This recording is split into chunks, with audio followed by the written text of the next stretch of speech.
जाने का मौसम था, हम आपके यहाँ आए थे। हम लोग यहीं बैठकर आपसे मैंने संवाद किया था।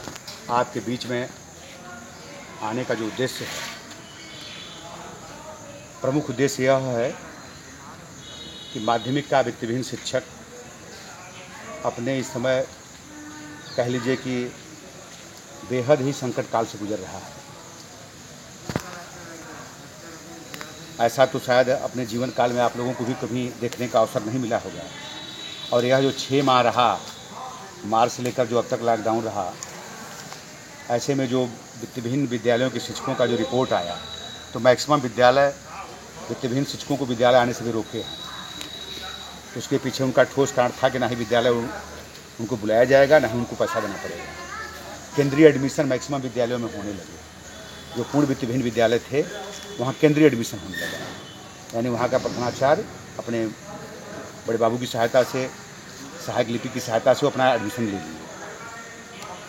और माध्यमिक का वित्तविहीन शिक्षक, एडेड कॉलेज का वित्तविहीन शिक्षक में थोड़ा अच्छा ये था कि वहाँ सभी लोग उनके बीच के थे, या वो थोड़ी मरम को समझते हैं कि ऐसा करना शिक्षक के लिए ठीक नहीं होगा। और जितना संभव था उन लोगों ने मदद भी किया। लेकिन प्योर वित्तविहीन विद्यालयों में मैक्सिमम कहीं 6 माह का वेतन नहीं मिला, और कोई दिया भी है तो 1-2 माह से कोई ज़्यादा दे नहीं पाया। तो स्वाभाविक है कि ये सवाल अपने आप में जटिल था। तो हम लोग प्रयास के क्रम में जो कुछ कर पाए हैं उसका आपको मैं संज्ञान दिलाऊँ। हम लोग अब ये चाहते हैं सरकार से कि इन दशकों के संघर्ष के बाद या वित्तविहीन व्यवस्था के 35 वर्ष होने के बाद ऐसा लग रहा है कि सरकार वित्तविहीन शिक्षकों के बारे में कोई ठोस निर्णय लेने का इरादा नहीं रखती, या इनके लिए किसी तरह का सामाजिक सुरक्षा नहीं देना चाहती है। वित्तविहीन छोड़ दीजिए, जो वित्त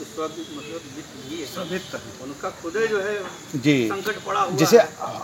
हम आपको बता रहे हैं, जो मैं आपको जो विचार जो मैंने शासन के सामने रखा है, किस तरह दशकों से और इन 35 वर्षों में जो हम लोग महसूस कर पाए हैं, तो आपके देने के लिए आपके पास कुछ नहीं है वित्तविहीन के पास। तो हम लोग किस दृष्टिकोण से अब अपना काम करना चाहते हैं वह मैं आपसे साझा करना चाहता हूँ। मैंने पिछले वर्ष भी विनय कुमार पांडे जी को मैंने ज्ञापन दिया था।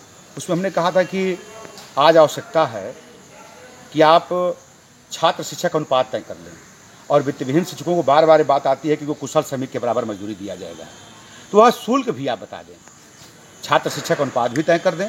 अगर 40 छात्र पर अगर एक शिक्षक मानते हैं और कुशल श्रमिक का अगर आप 15,000 मानते हैं, तो वह भी बता दें कि 15,000 में 40 छात्रों का भाग देके कितना न्यूनतम शुल्क बैठता है, और एक समान अनुदानित और वित्तविहीन दोनों विद्यालयों में शिक्षा शुल्क लगा दें। मैं इसको इस आधार पर कह रहा हूँ कि अनुदानित विद्यालय में भी कहीं कला वर्ग वित्तविहीन है, कहीं साइंस वर्ग वित्तविहीन है, तो दोनों जगह शिक्षा शुल्क आप समान करें, और कुशल श्रमिक का पारिश्रमिक आप तय कर दें। आपके पास देने के लिए कुछ नहीं है, तो आपके आखिर पास दूसरा विकल्प बचता क्या है। और दूसरी तरफ आपने एक तरफ कह रखा है कि कोई भी वित्तविहीन विद्यालय चाहे तो वर्ष में 20,000 रुपया रसीद काट कर और शुल्क ले सकता है। वार्षिक 20,000 रुपया वित्तविहीन विद्यालय को क्षमता है लेने की, है एक स्टूडेंट से। लेकिन क्या यह शहरी विद्यालय के सिवाय क्या ग्रामीण विद्यालय ले सकता है?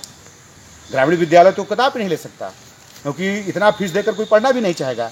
और दूसरी बात, अगर उसके 5 किलोमीटर दूर पर भी अगर कोई सरकारी स्कूल होगा तो वहाँ चला जाएगा।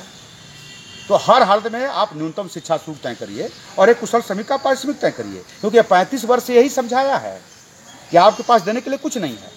आप एक सेवा सुरक्षा तय कर दें, और आप छात्र शिक्षक अनुपात तय कर दें, और न्यूनतम जो कुशल श्रमिक का वेतन बताते हैं, मैं इसको ठोस आधार पर कह रहा हूँ। आपके वाराणसी में केंद्रीय विद्यालय है जो मानव संसाधन विकास मंत्रालय से चलता है। हमारे चंदौली में भी मुगल सराय है, वहाँ इंटरमीडिएट के बच्चों का शिक्षा शुल्क 1,000 लगता है, हाई स्कूल का 800 है, और जूनियर का 600 है शिक्षा शुल्क के नाम पर। और 3-3 माह का एक साथ लोग फीस लेते हैं। मेरा बच्चा वहाँ कक्षा 11 का छात्र है, 7 से ही पढ़ रहा है, इसलिए मैं उसको ठीक जानता हूँ। भारत सरकार से वेतन मिलने के बाद भी उनकी ये व्यवस्था है। तो जब आपके पास देने के लिए कुछ है ही नहीं, एक तरफ आप 20,000 की बात करते भी हैं, तो आप न्यूनतम भी तय कर दें। हमने उस समय जो विनय कुमार पांडे से कहा था, शिक्षा निदेशक से, मुख्यमंत्री आवास पर भी मैंने प्रार्थना पत्र दिया था।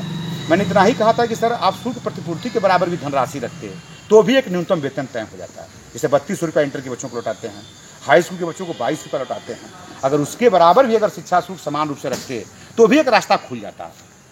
तो हम लोग अब ये चाहते हैं कि जैसा सरकार का दशकों का रवैया रहा है, उस आधार पर हम लोगों ने कहा है कि छात्र शिक्षक अनुपात तय करिए, एक समान शिक्षा शुल्क लगाइए। उसके पीछे भी ठोस कारण है, क्योंकि एडेड कॉलेज में भी आपने वित्तविहीन मान्यता दे रखा है और उधर भी वित्तविहीन मान्यता है। तो दोनों विद्यालय में जब वित्तविहीन शिक्षक हैं तो कम से कम एक कुशल श्रमिक का वेतन तय हो जाए, जिससे उस साथी का भरण पोषण हो और एक आप सेवा सुरक्षा बना दें। हम लोगों के साथ एक दिक्कत और है सर, वित्तविहीन का शिक्षक अगर खुल के अपना पैसा मांग दे, जो जिस पैसे को रखा गया है, अगर एक बार के बाद 2 बार अगर रिपीट कर दे तो वो भी उसके सस्पेंड होने का कारण हो जाता है। अगर वित्तविहीन शिक्षक अगर दबे मन से मांगता है तो ठीक है, मांगते ही चले, आज नहीं तो कल मैं ये 10 तारीख को नहीं 15 तारीख को दे दूंगा। लेकिन अगर वही पैसा अगर वो खुल के मांग दे, थोड़ा सा जोर लगा दे, तो पक्का है कि उसको निकाल दिया जाएगा। तो हम लोग काम करने के बावजूद भी हम लोग अपना जो पाते हैं वो भी नहीं पा सकते हैं। तो इन परिस्थितियों में यह रहा वित्तविहीन शिक्षकों के लिए जो हम लोग द्वितीय मार्ग जो खोजे हैं, क्योंकि पहला मार्ग तो था कि सरकार निर्णय लेती, हमको वेतन और स्वेच्छा से आच्छादित कर देती, तो इस तरफ कोई बात ही नहीं होता। लेकिन यह 35 वर्ष जो समझा पाया है, जो हम लोग समझ पाए हैं, हम लोग चाहते हैं कि पूरे प्रदेश में अनुदानित और गैर अनुदानित, जहाँ दोनों जगह वित्तविहीन शिक्षक हैं, एक समान शिक्षा शुल्क लगाइए, छात्र शिक्षक अनुपात तय करिए, और आप ही कहते हैं कि कुशल श्रमिक से उसको वेतन कम न दिया जाए। तो यह रहा विषय यह वित्तविहीन के बारे में। दूसरा सब्जेक्ट यह है कि कोई भी माध्यमिक शिक्षा में या माध्यमिक शिक्षकों के लिए अगर काम करना चाहेगा तो सिर्फ वित्तविहीन की ही बात करके वो पूरा काम नहीं कर सकता। हम जिनके बीच में रहते हैं, हमारा भी कॉलेज आपके ही जैसा है, वहाँ एडिड और वित्तविहीन दोनों साथी हैं, हमारे यहाँ वहाँ आयोग के भी साथी हैं। जी राजकुमार का कल भिजना जनपद चंदौली में पड़ता है, तो स्वाभाविक है कि हम लोग दोनों तरह के शिक्षक हैं। हमारे यहाँ तो मैनेजमेंट का कोई नहीं रह गया, सब आयोग के ही साथी हैं। तो स्वाभाविक है कि पुराना पेंशन का भी विषय है। पुराना पेंशन में मैं आपको एक दृष्टिकोण अपना साझा करना चाहूँगा। बंधु, जैसे 1986 के बाद वित्तविहीन व्यवस्था आ गई, वैसे 2005 के बाद वह भी एक व्यवस्था बंद हो गई है। शुरुआत की बात करनी है, क्योंकि आधा अगर उनको देना होता और पुराना पेंशन देना होता तो बंद करने की कोई बात नहीं। इनको गारंटी नेट देना होता तो 1986 में वित्तविहीन व्यवस्था नहीं लाते, जबकि 2 ही वर्ष के लिए लाए थे, आज तक है। तो कहीं न कहीं नए सिरे से उस क्षेत्र पर भी विचार करना होगा। आयोग के साथियों से मेरा सामान्यतः इसमें बात होता है, हमारे मीडिया प्रभारी भी आयोग के ही हैं। तो हमने कहा कि बंधु अब आप लोग इस पर बात करो कि अवकाश के प्राप्त के समय अगर मान लीजिए आपका राउंड फिगर 1,20,000 होता है, 1,30,000 होता है, तो क्या यह 65,000 आपको नहीं मिलेगा, तो क्या 55,000 मिलेगा? यानी 45% आपको मिलेगा, 44% मिलेगा। अब इस दिशा में बात करने की जरूरत है कि अगर यह बहुत भार पड़ रहा है तो 5% कम पर ही क्या आप इसके लिए स्थिर बात कर सकते हैं? हम शिक्षक यही चाहता है आयोग का कि जो भी शिक्षक का पेंशन नहीं है, हमको पता होना चाहिए कि हमारा उस समय जो फिगर होगा उसके सापेक्ष हमारा पेंशन की स्थिति क्या होगी। शिक्षक यही चाहता है, क्योंकि मैं 900 विद्यालयों में आने जाने से और शिक्षकों से सीधा संवाद करने से जो मुझे आभास हुआ, शिक्षकों का कहीं न कहीं मानना यही है कि एक निश्चितता होनी चाहिए कि हमारा वह फिगर अवकाश के समय वह पैसे का क्या होगा। तो हमने कहा कि बंधु आप लोग भी मन बनावें, यह जो 50% वाले जिद के बजाय कोई दूसरा विकल्प रखा जाए। जैसे हम लोगों ने देख लिया कि इनको कोई विद्यालय को गारंटी नेट पर नहीं लाना है बंधु, जैसे सन 1986 के बाद एक कर भी सकते हैं, तो एक सामाजिक सुरक्षा पर ही काम होगा। भविष्य में भी मैं देख रहा हूँ कि अगर वित्तविहीन शिक्षक अगर सफल भी होते हैं, मेहनत कश भी होते हैं, तो एक सुरक्षा पा सकते हैं, एक कुशल श्रमिक का वेतन पा सकते हैं, चाहे शुल्क के माध्यम से पा जाए या सरकार और विद्यालय दोनों की सहायता से पा जाए। मैं स्पष्ट कह रहा हूँ बंधु, चाहे वह सरकार की सहायता से कुछ मान दे पा जाए या जिनको हम पढ़ाते हैं उसी के आधार पर एक शिक्षा शुल्क तय हो जाए, उस पर हम वेतन पा जाए। सरकार कहती है कि कुशल श्रमिक के बराबर मैनेजर पैसा दे, तो कोई विद्यालय का प्रबंधक स्कूल खोल के गलती नहीं किया है कि आप कह देंगे 20,000 दे। यह भी बताना पड़ेगा कि कहाँ से दे। ऐसा नहीं कि आप कह दिए कि आप फलाने को 15,000 रुपया दीजिए, 20,000 रुपया दीजिए। तो हमने कहा कि सर एक तरफ जब आप 20,000 तय कर रखे हैं तो न्यूनतम तय करने में क्या दिक्कत है? मैक्सिमम आप एक तरफ कह रहे हैं कि 20,000 ले सकते हैं, तो हमने कहा कि न्यूनतम आप 400 रुपये ही तय कर दें। 400 रुपया भी तय कर देंगे। अगर 40 छात्र पर एक शिक्षक होगा तो हमारे शिक्षक को आराम से वो पैसा ट्रेजरी में जमा करा ले, 16,000 रुपया दे, और हमारे शिक्षक का एक सेवा सुरक्षा बना दे जिससे वो 62 साल की यात्रा पूरा कर ले। हम लोग इन्हीं विषय को लेकर, और मैक्सिमम साथी इस बात से सहमत भी हैं, और सरकार का कठोर रवैया है कि इस तरह से हम लोगों को सोचने के लिए मजबूर किया। और आयोग के साथियों के लिए मैं समझ पाया हूँ, जो उनसे चर्चा हो पाया है, तो सीधा हमारा मानना है कि बंधु वो भी बंद है। हमारा सन 86 में लगभग 35 साल, तो आपका भी लगभग 15 साल होने जा रहा है, तो मामला बंद है। कैसे इसको स्टार्ट किया जाए और क्या मेरा स्वरूप होगा, इस पर अब बात करने की जरूरत है। जिसे हम देखते हैं कि हमें पुराना पेंशन चाहिए, हमें पूरा समान कार्य समान वेतन चाहिए, ये हमको बेमानी जैसा लगता है, जो इम्पॉसिबल जैसा चीज़ हो। आज के परिप्रेक्ष्य के हिसाब से बोल रहा हूँ। और हम लोग इतने असंगठित भी हो गए हैं कि हम लोग अपने पूरे ऊर्जा से बात भी कहने की स्थिति में नहीं है। तो इन चंद विषयों को लेकर हम आपके बीच में आए थे कि आज जो है दोनों विषयों को इस तरह समझना पड़ेगा।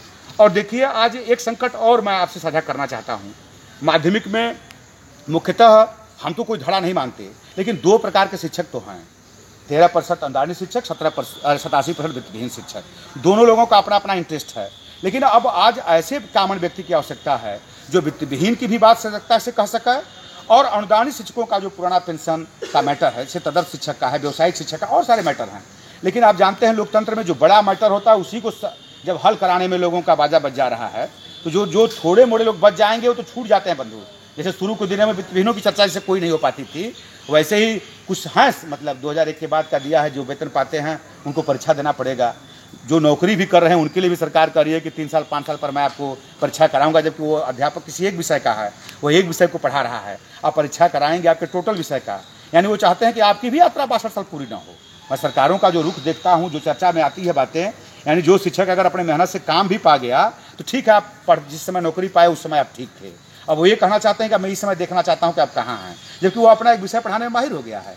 और जो परीक्षा होगी बंधु वो आपके सब्जेक्ट की नहीं होगी, उस जो BSc का कॉम्बिनेशन रहा होगा, फिर अन्य सारा चीज़ का परीक्षा लेते हैं।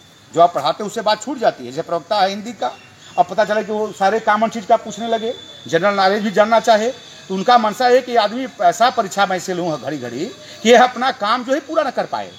और जैसे इरादा, जैसे फेल कराने वाला इरादा, जैसे शिक्षा मित्रों के ही मैटर में आप लोग देखे होंगे, पूरे प्रदेश में उससे 45-46 हज़ार पास भी हो गए, फिर उन सुपर टेट कर दिए, उसमें भी उनको अगर सिक्योरिटी मिला तो भी समस्या। जैसे सरकार एक मन बना लिया है कि लोगों को अपनी यात्रा पूरा नहीं करने देना है, तो इसके उपाय के क्रम में मैं बताता हूँ। आज हम लोगों को दोनों धड़ों को अलग अलग सोचने की जरूरत नहीं है। वित्तविहीन इतना चाहता है कि हमें सामाजिक सुरक्षा प्राप्त हो जाए, और हमारे लिए आपकी सुरक्षा बेहद आवश्यक है बंधु। अगर आपके पास संपूर्ण सुरक्षा नहीं रही तो किस आधार पर हम भविष्य में अपनी बात करेंगे? आधार आपको ही देखकर बनना है। तो हमारा मानना है कि जो भी आयोग के साथी हैं या जिनका इस तरह का चीज़ बाधित है, वो भी अपने जहाँ से जहाँ है वहाँ से विकास करें, और हम लोग जहाँ रुके पड़े हैं वहाँ हमारा विकास हो। इन्हीं चंद विषयों को लेकर हम आपके बीच में आए थे। एक अनुरोध के क्रम में एक चीज़ मैं और कहूँगा, यह आपका ही संघर्ष